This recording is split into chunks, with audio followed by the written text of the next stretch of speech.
Muchos tuvieron que abandonar sus casas a orillas del río porque justamente las aguas se les vinieron encima. Sin embargo, hay quienes optaron por permanecer al lado de sus viviendas, pero con una pequeña lancha al lado.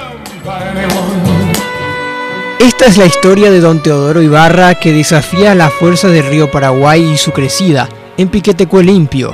Con su pequeña lancha que utiliza para la pesca, logró armar una casita. Don Teo relata que se afincó a la vera del río hace 15 años, pues su vida es la pesca y ahora tuvo que mudar sus cosas a su lanchita que debió equipar con protección al techo y paredes provisorias. Prefirió quedarse en medio de lo que ya es un río, junto a su esposa, que también es de avanzada edad. Yo tengo 67 años y ella 66 años. Nosotros procuramos comprar una cocinita.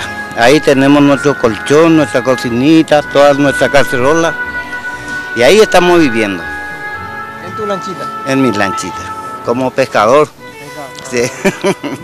Don Teo expresó que no es lo mismo estar en su casa que en esta lancha, por el espacio reducido y las incomodidades. Por ello, al lado de su embarcación tiene una canoa que utiliza para salir a tierra seca, en busca de alimentos o alguna necesidad para su nueva casa.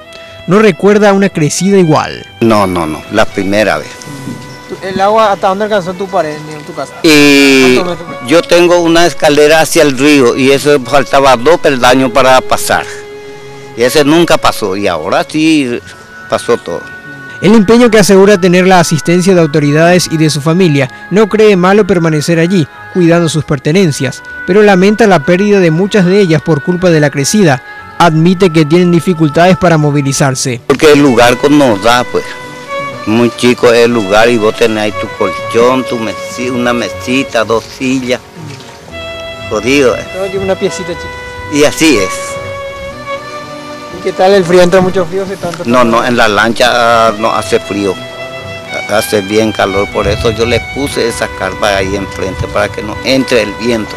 Intentamos llegar hasta la vivienda y la lancha, pero la correntada del agua más el viento impidieron que el equipo periodístico avance, más por la peligrosidad de la profundidad.